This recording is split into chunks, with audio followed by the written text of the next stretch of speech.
그의 아버지가 야곱에게 축복한 그 축복으로 말미암아 에서가 야곱을 미워하여 심중에 이르기를 아버지를 곡할 때가 가까웠은즉 내가 내 아우 야곱을 죽이리라 하였더니 맏아들 에서의 이 말이 리브가에게 들림에 이에 사람을 보내어 작은 아들 야곱을 불러 그에게 이르되 내 형 에서가 너를 죽여 그 한을 풀려 하니 내 아들아 내 말을 따라 일어나 하란으로 가서 내 오라버니 라반에게로 피신하여 내 형의 노가 풀리기까지 몇 날 동안 그와 함께 거주하라. 내 형의 분노가 풀려 내가 자기에게 행한 것을 잊어버리거든 내가 곧 사람을 보내어 너를 거기서 불러오리라. 어찌 하루에 너희 둘을 이르랴. 아멘. 샬롬. 오늘도 하나님의 말씀으로 하루를 시작하신 여러분들에게 하나님의 은혜와 평강이 충만하게 넘치시기를 간절히 축복합니다. 창세기 27장 말씀 계속 보고 있습니다. 하나님의 축복에 대한 여러 가지 반응을 보여주고 있죠. 하나님께서는 야곱을 통해서 축복이 흘러가도록 정하셨어요. 하지만 부모인 이삭과 리브가 형 에서는 하나님의 뜻에 대해서 인간적인 반응을 보여줍니다. 그게 이제 인간이죠. 이삭은 축복권을 통해서 에서에게 별미를 바라죠. 리브가는 자신이 또 사랑하는 둘째 야곱이 축복권을 받게 하기 위해서 성경적이 못한 방법으로 하나님의 방법이 아닌 것으로 그를 또 돕습니다. 에서는 그로 인해 또 축복권을 빼앗기니까 분노합니다. 오늘 본문에서 그 축복권이 야곱에게로 이어지고 난 후에 이 에서의 인간적인 반응이 잘 드러나고 있죠. 오늘 말씀의 포인트는 그것을 우리가 한번 잘 봐야 돼요. 먼저 에서를 보면 하나님의 뜻에 노골적으로 반역합니다. 41절 말씀이죠. 반드시 이제 아우를 죽이겠다. 아버지가 돌아가실 때가 됐으니까 이제 죽이겠다. 이제 이렇게 결심하는 거예요. 여기서 이제 미워해서 죽이겠다라고 이렇게 얘기했는데, 이 미워하며로 번역한 히브리어 이 사탐이라는 단어는 단순히 싫어하는 것이 아니라 깊은 원한과 증오를 가지고 누군가를 미워하는 것을 표현합니다. 그 정도의 마음이었다는 것이죠. 심지어 에서는 다혈질이었고 표현에 거침이 없는 사람이었습니다. 그래서 공공연히 다른 사람들에게도 반드시 야곱을 죽일 것을 말하고 다녔어요. 왜 이렇게 에서는 야곱을 죽이고 싶어 했을까요? 그 원인은 바로 분노에 있습니다.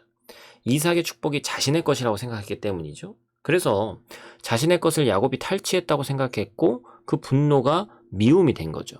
이렇게 하나님께서 우리의 인생에서 어떤 일을 행하실 때 우리는 그 하나님의 뜻을 반발하고 받아들이지 못할 때가 많이 있습니다.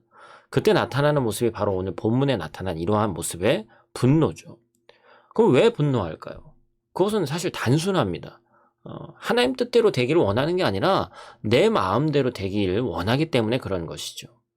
하나님께서 우리의 인생에 개입을 하실 때 때때로 이 때가 아닌 것 같고 이 계획이 아닌 것 같기 때문에 우리가 분노합니다. 우리의 생각과는 너무나도 다르고 우리의 생각과는 너무나 다른 때에 일어나기 때문에 그래요. 우리는 내가 세운 인생의 계획이 옳다고 여기고 그것이 실패한 것처럼 보일 때 하나님께 분노합니다. 여러분, 뭐가 잘못됐죠? 내 인생의 계획이 옳다고 여겨서 그 계획대로 하고선 실패하면서 하나님한테 분노하는 거예요. 그리고 때로는 하나님께 그것이 왜 하나님의 때에만 맞춰야 되느냐, 그리고 어떤 것이 왜 그게 꼭 반드시 하나님의 뜻이어야 되만 하면서 그런 이유로 따집니다. 그리고 하나님이 잘못됐다고 반역하며 떠나기도 하는 것이죠. 하지만 하나님의 뜻이 우리의 인생에서 이루어지기 위해서는 나의 뜻을 포기해야 하는 일들이 자주 일어나는 게 사실이죠. 그 과정을 통해서 우리는 뭘 할 수 있습니까? 하나님의 뜻을 받아들이는 작업이 점차로 되는 것이죠. 한 번에 받아들이기 힘든 것이거든요. 인간이 하나님의 뜻을 받아들인다는 것이 그렇습니다. 하나님을 진정으로 열망하는 자가 그 과정을 거쳐야지만 될 수 있는 거예요.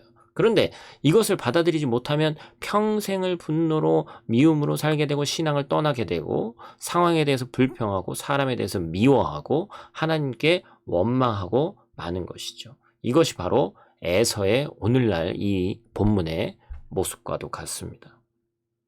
에서는 자신의 계획대로 장자의 축복을 받지 못하자 하나님께 반역하는 거예요. 그리고 평생을 동생을 미워하는 삶을 살았습니다. 그것이 오히려 자신의 인생을 불행하게 하는 것임을 몰랐던 것이죠. 사랑하는 성도 여러분, 삶 가운데 가시와 같은 어떤 존재가 있는지 한번 돌아보시길 바랍니다.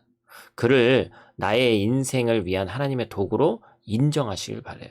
그를 통해서 나의 인생에 개입하시는 하나님의 뜻을 받아들이시기를 축복합니다. 그때 요셉처럼 하나님의 뜻이 있었음을 고백하게 될 줄로 믿습니다. 미움이 아닌 용서를, 하나님의 이끄심에 대한 반역이 아닌 순종의 삶을 살기를 주님의 이름으로 축복합니다. 기도하겠습니다. 하나님, 인간이 어떠한 마음을 먹고 그 계획대로 또 이루어가고 끝을 자신들이 본다라고 생각하지만 하나님께서 그 모든 것에 개입하시지 않으면 그 어느 하나도 될 수 없음을 고백하며 나아갑니다. 하나님, 내 스스로 때를 정하고 또한 방법을 정하고 결론까지도 나 있으면서 그 가운데 원망할 대상이 때때로 필요해서 하나님에 대해서 원망하고 낙심하며 나아갔던 우리들의 모습 또한 돌아봅니다. 오늘 에서의 모습을 통해서 그 모습이 내 모습인 줄 알고 오늘 하루도 성경을 통해 우리를 돌아보게 하시고 말씀대로 살아갈 수 있는 믿음과 용기를 우리에게 허락하여 주시옵소서. 오늘 하루도 말씀 가운데 우리의 삶 가운데 성령 하나님 통해 주신 믿사오며 예수님 귀하신 이름으로 기도드립니다. 아멘.